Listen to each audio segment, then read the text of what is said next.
I like the story I'm writing okay, but I feel like I need an outside opinion. Maybe someone to give tips and tricks for how to write this book. Golly gee, if only someone out there could sell me some sort of product that would help me with this precise problem. David? David? Where are you? I want a product to help me. I want to hear that ragtime music. Sell me something, David. Sell me! Whatever.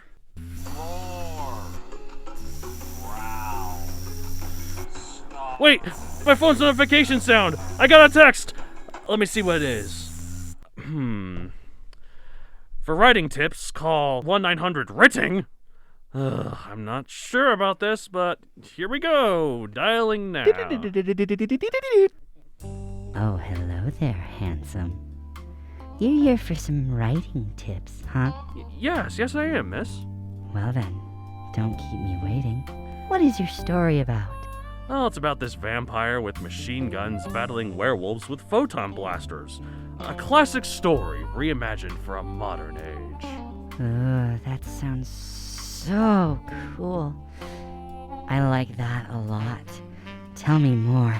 Please, tell me more. Okay. It's got a big secret organization of machine gun-wielding vampires with a lot of cutthroat politics. But I can't seem to figure out how to get the main vampire character a motivation for wanting to break into the photon blaster-wielding fortress. Like, he hates those werewolves, but that's not a personal reason. He needs something smaller, more intimate to get him motivated. Ooh, more intimate, you say? Yeah, something like that. And I don't want to be rescuing his love interest or anything. That's too overdone. Yes, of course. You want something new. Something fresh.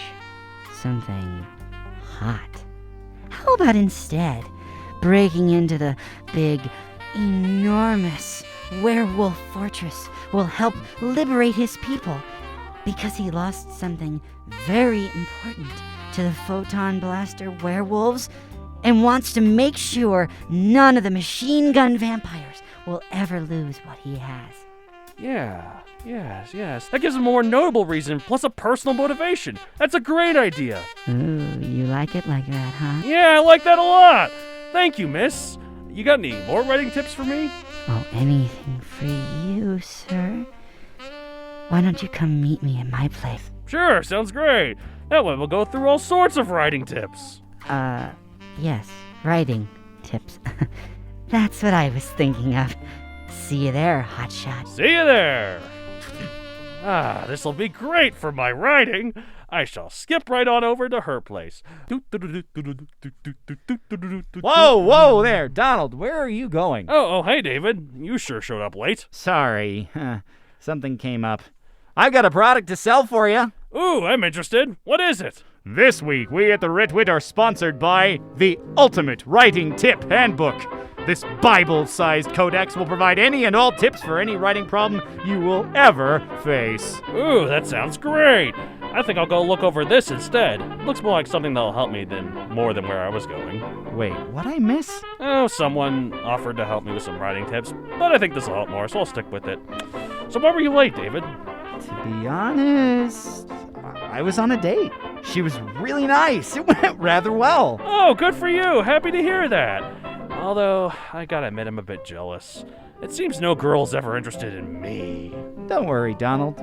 You'll get your shot someday. Yeah, someday, I suppose. Welcome, fellow nerds, to another episode of The Ritwit, the show with all the sizzle of paranormal romance, but none of the bite. And honestly, none of the sizzle either. Well, I mean, what can I say? We're forlorn when it comes to love. But that does fit to this week's demographic pretty easy. However, before we get into that, we have to do our usual segment, what we at the Ritwit have writ. Right. So I'm so sad to lose such a wonderful segue. But anyway, so I finished a big action scene in Tesla Knots, and are just now coming up with an even bigger moment of character growth and revelations that'll shake up the protagonist big time. This whole story is about to change here, and I can't wait to write it. So you're recording right now instead. No, I can do two things. I'm a busy man. Just yesterday, I went to visit friends, all the way in Greeley, which is like an hour and a half drive from here. One way, so 3 hours round trip. It was great. I had a good time. Anyways, so but yeah, so this is how your characters grow in scenes like this. It's going to be risky, I think, and some people might not like it, but it'll be important. I've read one thing about a character arc that is good is that a character learns they have what they want, they get it, but it's not what they want. Monkey's paw curls. Kind of like that, or it's just like they learn their lesson, but they're not ready for it, and by the end they are. Something like that. So something happens to them that isn't what they want, but it's what they need. So that's what's going to happen. The almighty plot works mysterious wonders. That's what's going to happen here. So some people might not like it, but it'll be important, or I'll screw it up big time and turn everyone off. We'll just have to see. Anyway. Well, and he's not even done writing the draft, so let alone talk about when he's One gonna of publish these this thing. days, COVID hit me hard writing-wise, man. Like, it's so hard to write at home, but then everything's closed, so... You gotta make it happen. Anyways, what about you? You gotta need to write. I've got this desire, this urge. Just like me. No, I'm not going to go back there again. I don't need to know that. Eh. All right. As for me, I mentioned on pretty much every set since Yes. November that I have a word count goal in mind to try and make up for not doing Nano. Oh, and how's that going? Well, last month Yes. I did not make it, Wah, wah. but every other so far I have. Wah, wah. And I am very well underway for April already. Yay! So- Wah, wah. The heck is that trombone supposed to be? Anyway, all right. I found another side project to fill my time that requires lots of words, but is hardly creative. In the Are you same ranking baseball players again? vein. So, I do blame my family reunion that I mentioned last week that I didn't hit my word count goal for last month. That darn family, I mean, man. I needed to spend time with him. It had been so long, and the I just didn't. non-marital really ball and chain, you know? all you can do is go to the end of your chain and bark. What? It's a reference to crotchety old Walter from Jeff Dunham's Puppets. Okay. I would not have done that. You're a married man. All you can do is go to the end of your chain and bark. I watched the Jeff Dunham special on Netflix. It was pretty good. Yeah, he's amazing. But anyway, I love then the DVD that you had of him, where it was like you could watch the non-filtered version filtered or the or filtered version. And when you on the DVD, you click the filter version, it would say "wuss," and it just and then you played the version. but what I did manage to do in March was working on the first episode of Starburst Season 2. I was having a bit of trouble writing it, honestly, because there's one scene in question that has a ton of importance. Yes. And I happened to talk with my co-author about this, and so he gave it a once-over, helping me with keep it going in the right direction, gave me some thoughts about, well, that doesn't really sound like the characters that we've been working on. So I've been a couple of revisions already on that. Still need a couple of pages to finish the ep proper, but when it's done, I'm so looking forward to him seeing the result. I'm looking forward to seeing it. I like what I read of Starburst. Well, thank you. Yeah, it was okay. No, it was really good. Wow. Talk about setting me up and then letting me down. I liked what you read of Starburst. I liked how terrible it was. That scene you just stumble and fall so spectacularly just made me really happy. It's a train wreck. I gotta watch it. I gotta watch it, and I'm just loving it. Bring on the popcorn. Oh, how much worse can it get? Oh, it's still going. No, it's great. Good job. I edit his work for free, and all he does is bash mine. Great. No, I love all right, it. I now, love it. You're good job. You're good. Had to do it because his hand wasn't reaching. Anyway, I patted his head, listeners. No one. This is not a video podcast. which head are you talking about? And speaking of which, Oh God. I'm kidding. Okay. But we are on to the actual topic at large, which is the apparently Matt Donald's favorite demographic to write for. Yeah, I like young adult. As we mentioned last time, young adult. He'll get into the reasons why, undoubtedly, and if he doesn't, I'm sure he'll rant for 5 extra minutes about why he doesn't like the others I said rant. That's why I had to do it that way. That's generous of you to say that I rant about something that's sort of on topic, rather than just being like, that time, like just a couple episodes where I did a rant about pandas. Anyway, we're talking about young adult fiction, Yes. the happy middle ground between kids and grown-ups. Now, I mentioned last time, I used the term the Goldilocks lane, but this is truly the middle. Yes, it's Between very, like 2 adult and 2 kid. yeah, it's great. That said, this is a very popular genre for people to write. But why do you suppose that is? What does this provide that other demographics simply do not? Well, it's been said that teenagers have the bodies of adults, but the minds of children. They're full of hormones and a desire to blow off steam from all the stress and lust they feel, and short of violent video games, R-rated movies, or real-world actions they'll regret later in life. Or illegal access to certain things we may or may not have referenced already. Oh, God. But that's not a real-world action they'll regret unless they get caught, I suppose. One of the ways they can get their fix is through the books they read. That's the best way to do it. You can actually read something. Therefore, you can get away with a lot more heavy stuff, and your audience will eat it up, while also still having that imagination and creativity of books aimed at younger audiences. Right. So that's why I like this one the most. It's like you still got you get the wonder still and the imagination. You can go all out with that sort of thing, but you can do heavier stuff. You can do it's the perfect middle ground. I'm gonna go out on a limb here and say that because you are who you are, both as a person and as an author, that's why this is your favorite. Because there aren't things that you don't want to go too much danker. You don't want to go too much more mature. Right. And so that's why this is kind of the spot I am for you. a bit of a man-child. Have you seen my dinosaur bed sheets? No, I don't have dinosaur No, bed sheets. I'm not. Yet. I'm not referring so much to the you being a man-child, but like the most edgy, quote unquote, edgy concepts you want to use fit much better in this than becoming adult fiction. Yeah, I have never written a rape scene, and I probably Don't never intend will. to. I would imagine.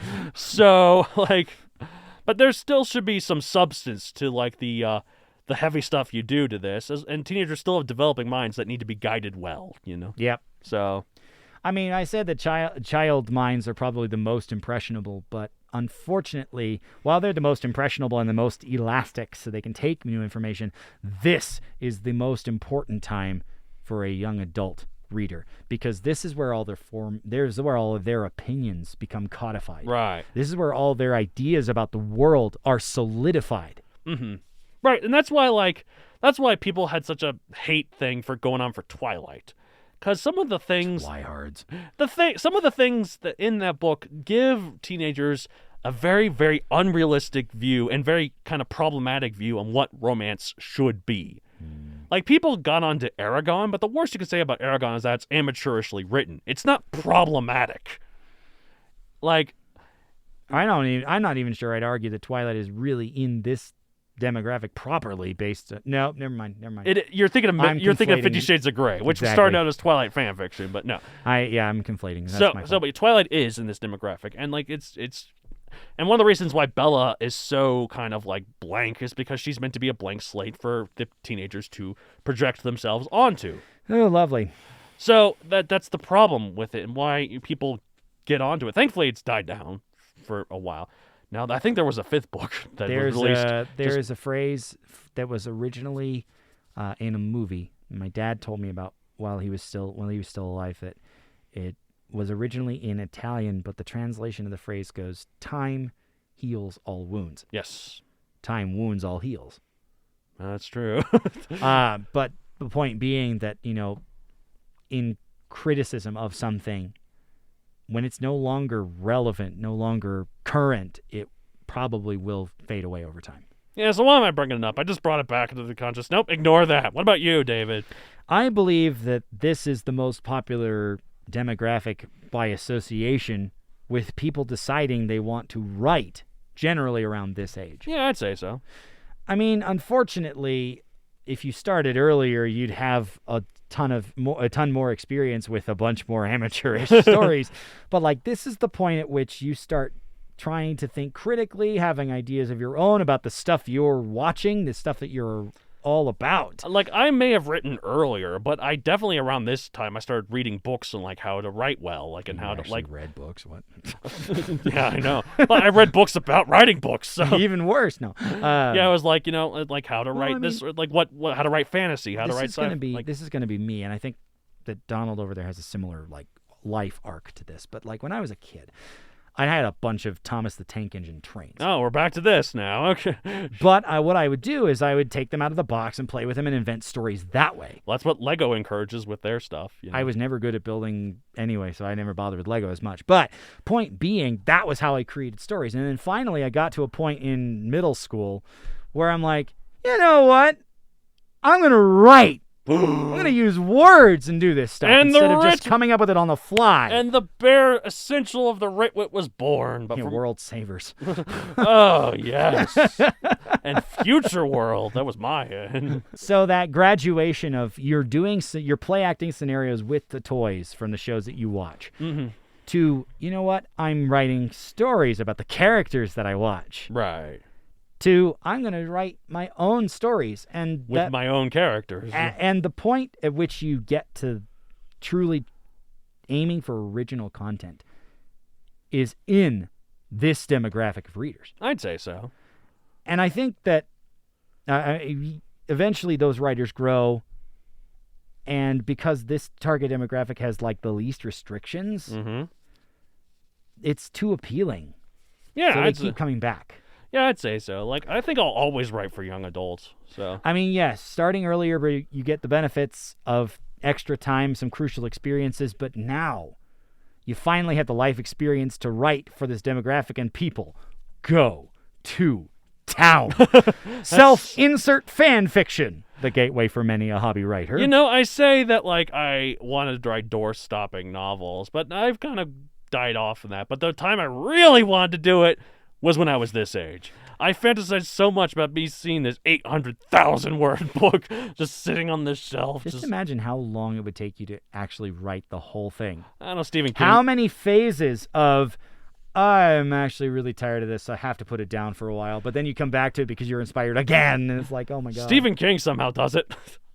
Stephen King is not most writers. That's true. Let's be real. He just cranks out best-selling novels. Well, I mean, once you talked about how, you know, once you're in, you're in. Names with that kind of notoriety, whatever they put out, people will buy. That's true. I think it was like Stephen King could publish like his grocery list and to be a bestseller. So, like, use the voice pad, sponsored by the Fitwit. No.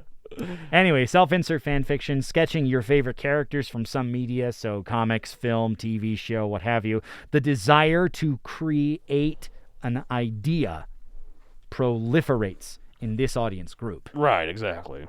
So then they keep coming back to this age as like, oh, I want to write this because now I can. Now I'm finally there.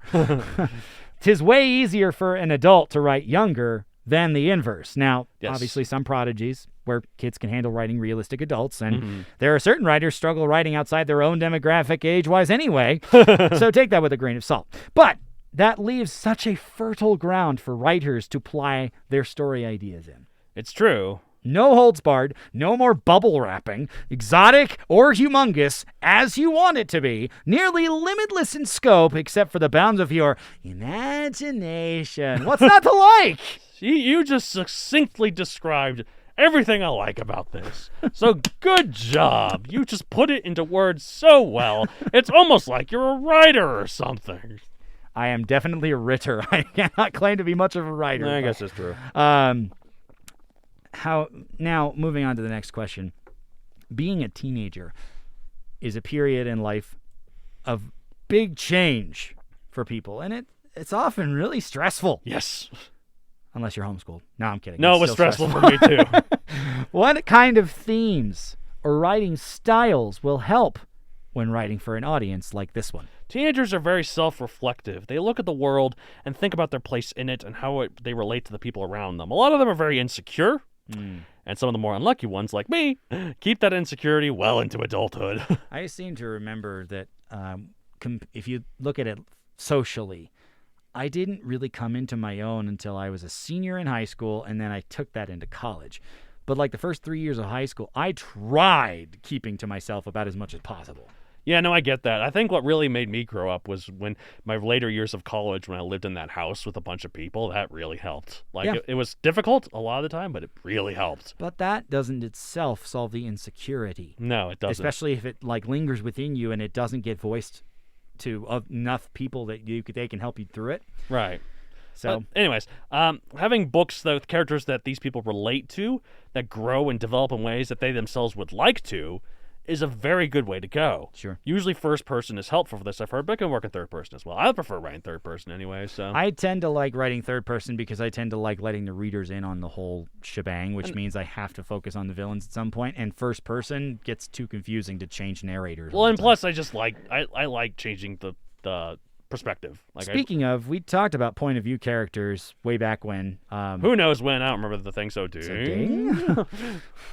Anyway, in real life, I had a minor, and I mean minor, rebellious phase Oh. during freshman year of high school. So Got a tattoo on your forehead that says damaged.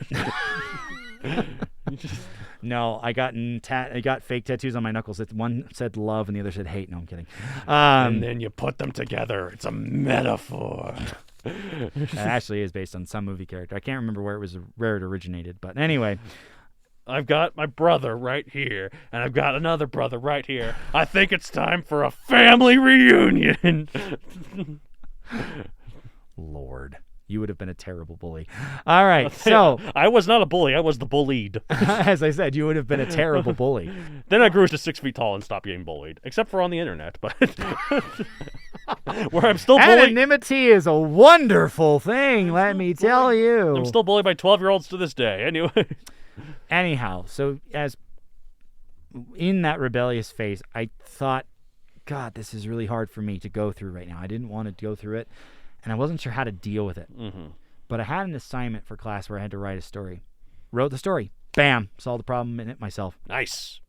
That's one way to do it. That's not going to happen every story you write in your own case, but someone in the audience is going to be experiencing some struggle of the same form as one of their characters. Mm-hmm. Having that model gives them something to latch onto, something to guide them through the Sturm und Drang period. Right, exactly. Storm and stress, in case you weren't sure. Yeah, I was wondering what that was. Sounds German. The typical hero's journey includes self-realization and coming to terms with who you desire to become later. Yes. And that structure is so evergreen because of this feature. There are always going to be people who are struggling with that. Right, and it's on a broad sense too. It's just what works in a narrative, what makes a good narrative, can be applied to you, and it can be very helpful. I remember when I first wrote the first version of Megazoic when I was like 13, and I wrote it, and I showed it to my parents, and they liked it for the time. And then at one point later on, I was struggling in some sort of homeschool math class, and I was doing this assignment. I couldn't figure out how to do it, and I felt stuck. And I called my dad, and he told me something really good that just made me reflect on it. He said, in your book, your characters went through some terrible situations, but when they got to them, they did not sulk. They figured out how to get out of it. You clearly know that's what you're supposed to do in a problem because you wrote that. You can do it too. And I'm like, I guess I wrote. Damn, well done. Yeah, so I'm like, wow. Well done, teenage Donald. Well, no, my dad told that to me. So But that's basically what he was telling you. Well done, teenage Donald. Yeah, Look at that. so that was cool. Anyway, sorry, go on. But whether the audience sees a true representative like themselves or not, they need a good role model present in the story. Mm-hmm. Maybe the skin color doesn't match. They may have different religious beliefs or a sexual identity that isn't the same. Yes. But the way they comport themselves in the story is a vital model for how I, the royal I in this case, could improve. Right. Don't be afraid to challenge their worldview somewhat. Just don't turn that pulpit into a spot where you impinge your thoughts over every critical thinking that they could do afterwards. That's true. But yeah, you bring up a point about representation and that kind of stuff, and how it is important, not just for the person represented, but for everyone. Like Black Panther is, of course, a great representation of black people, and it's good to see black people have their superhero that's this really powerful and cool guy and has all this focus on black culture. And so that's really cool. However, white people can also get a lot from Black Panther. Like, they can... The Tolkien white guy. Well, not just them. I'm talking about in terms of T'Challa himself. Right. The story that T'Challa goes through of, like, what he has believed turned out to be a lie, and he has to fight to improve it.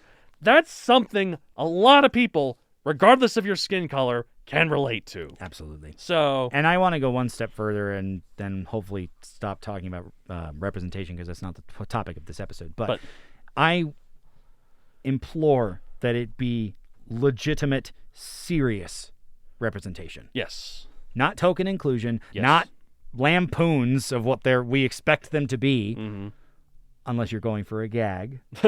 Which is, in that case, it's... yeah.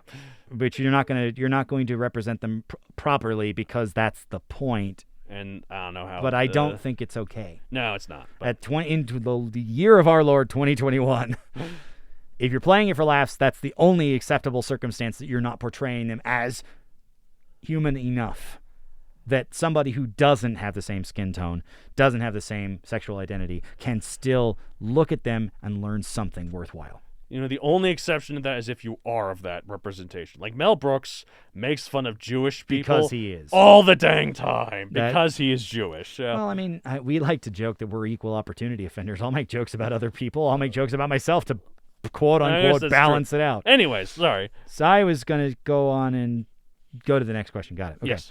Would there be a specific genre that will be considered by the outside world, sans any context, of course, most suitable for young adult stories?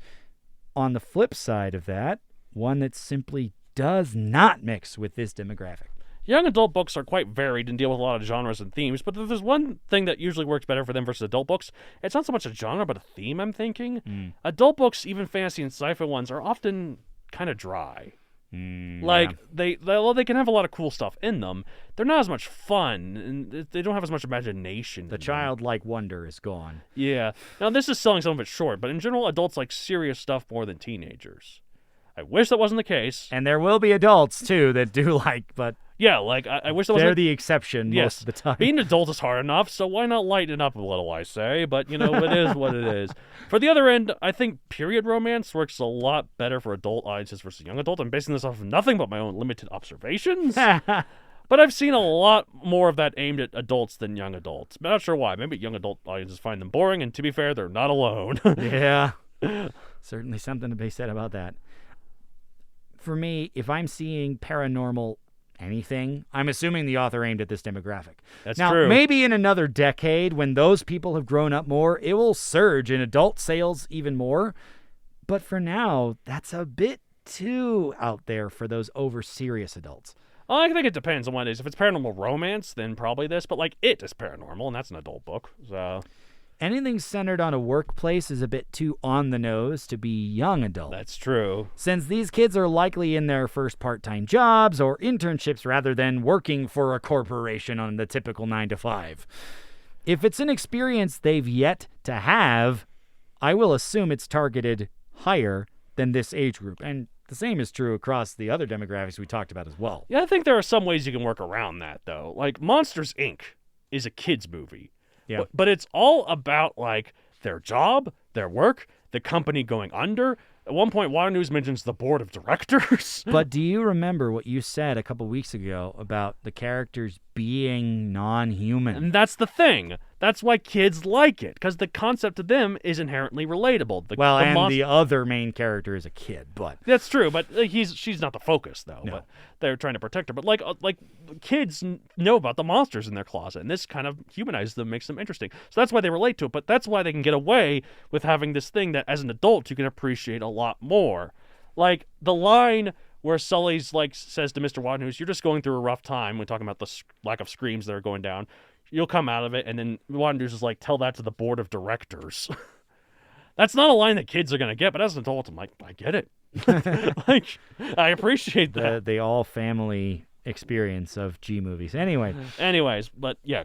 So, I mean, if you expect the audience to draw on an experience they don't have, why target it at them unless you're doing something other trapping-wise I on guess top. some way to prepare them. It could be, For or what to it could be expect. something that you send them running to their parents to ask, well, what is this joke supposed to mean? I think it's supposed to be funny, but no. Anyway. Anyhow, moving on to the next question here, what concepts, if any, must you avoid in the story to keep it young adult rather than full-on adult? I think the thought of concepts and themes that young adults can't handle while adults can is selling young adult fiction a bit short. Certain themes resonate better with teenagers than adults, of course, like first love, Sure. first jobs. But Well, overall, firsts, not later, like lifelong ones. But overall, there's a lot of overlap. One thing, though, that works better with the adult version versus young adult, though, I've read, is reflection on the past. Teenagers are focused on the now, the current, the present events, while adults like to look back and reflect on who they were and what they did to become who they are now. Yeah. Like, if that's not good enough of an answer, then, I don't know, hardcore sex scenes, avoid those in young adult, I reckon.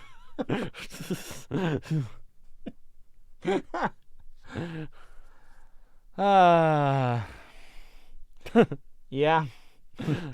Unlike with more young readers' content, there really isn't a taboo on certain things here. The audience isn't young enough to need mollycoddling. They're capable of independent and critical thought. That's why they decide to start writing things. But the matter of degree, I think, would be best considered. Yes. Like how far you go, how much you put this in. Otherwise, I don't think there are concepts to avoid. Romantic relationships that end up in bad decisions in someone's bed aren't completely foreign. I mean, still not familiar, but not Right. completely foreign Right, to high exactly. schoolers, so there's no need to preserve the collective innocence. The characters can be more akin to what they see every day, no matter how inappropriate that would be for children. But go ahead and stop short of needing the R or the NC-17 type ratings, though. Oh, and speaking of ratings, Yeah, so what about the young adult genre? I mean, we've had G was kids, PG was middle grade. Is this just PG-13, or PG can it start leaning? I actually remember Googling at one point, can young adult books have cursing? And like heartbreak, really bad cursing, and and I've read it depends on the story you're trying to It tell. can't be florid. It can't be sailor speak, but an occasional curse word here or there. Well, I no, don't actually, think would it change depends that. on the story you want. There actually isn't there's a that too. rule in it. You could probably say 2 F-bombs or 3 F-bombs, and it'd still be a young It's adult. not being rated by the MPAA. It Yeah, doesn't matter. it's not as strict. So by that instance, I guess I could go into R, like. But Well, I mean, I just don't think it goes that far It doesn't compared usu- to it doesn't- compared to adult. Though. it doesn't usually know. So, All right, fair enough. but It For those of can. you who prefer the ESRB compared to the MPAA, all them gamers. all them gamers. I mean, what can they do with no theaters really open right now? I mean, they're becoming. They're coming close. Godzilla more vs. Kong frequent. is doing quite well because more people are vaccinated and feeling safe. As soon as I get the second shot, I'm going to go see that in the theater. Oh God! You With- don't want to do that in the home theater, but that's. I later did that in the anyway. home theater. That's where I saw it first. Godzilla versus Kong. Yes. Oh, okay. Because it's on HBO Max as well. Fair enough. Fair So, enough. Yeah. um, Sorry, I was like, you didn't just watch that. Oh. Yeah, no, I did. And so, but Lawrence and I, we're going to get their second dose soon, and we're going to go see it. Has he already got his first? Yeah, he's got his first. He's about to get his second. Cool. So, and then we're going to talk about that for Paleobites Patreon. It counts. Oh, GVK. Okay. Yeah. Yeah, but anyway, as far as the MPAA is concerned, I think this generally is minimum PG-13 with a possible, increase depending on the content, depending on the frequency of certain things. But for the ESRB system, I would say this is probably T for Yes. teen. If it doesn't quite make it to M17 plus, which by the way is mature 17 plus. Yes. But that depends on the type of game and depends on what your parents will actually let you buy. I know a lot of 12-year-olds who play COD, Call of Duty all the time, and they're always M. so- Cursing all the time, every time they've got this noob who just got pwned and All the 10-year-olds I play Call of Duty with have had sex with my mom. They love to remind me of that. And they talk about how terrible it was. Well, I'm like, then why did you do it? SNL Jeopardy, was it? That's not what your mother said last night. All right, Anyway, all right. Sean Connery, may you rest in peace. Alex Trebek, too. Anyway. God. Let's end this right now. Well, Young adult. Well, okay. the other question was, how old was one need to be to write these best? Oh, that's right.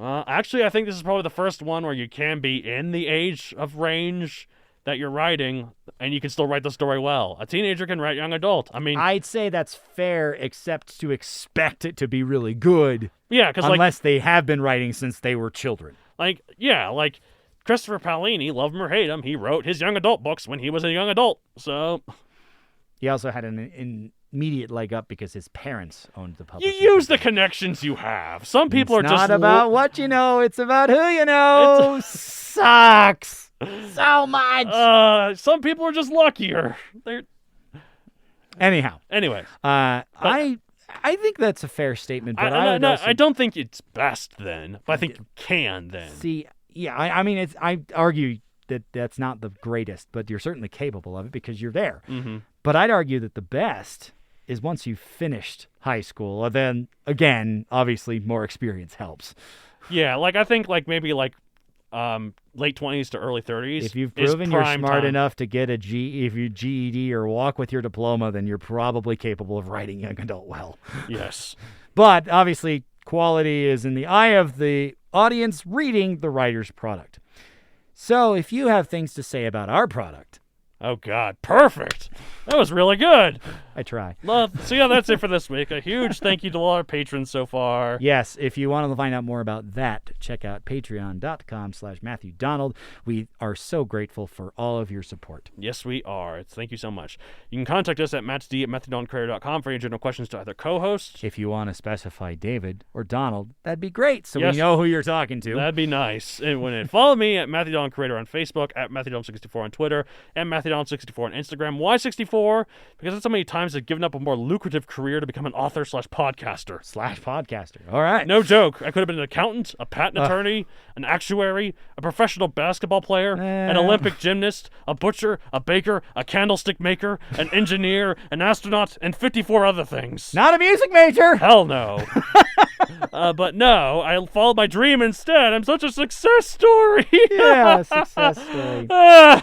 Hey, if you're coming to us from Apple Podcasts, thank you very much for listening. If you're coming to us from any media, if you could leave us a rating, a comment, a review, all those things, you know, they help the supposed algorithm. Yep, until then, I'm Matt Donald. I'm Matt David. We'll see you back next time with the last of our set of demographics. Will it go so far is what you might be thinking. Ooh. Y'all have to find out. Until then, stay safe, wear a mask, wash Keep your hand, reading. wear a mask, yes, yep, the reading part, that's what we're at this podcast. Keep on writing, creating, and thanks for listening. We'll see you next week. Bye. Bye. The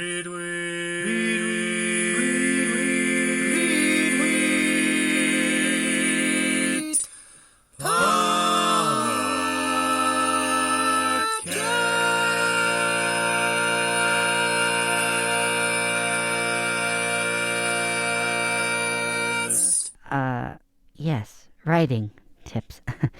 That's what I was thinking of.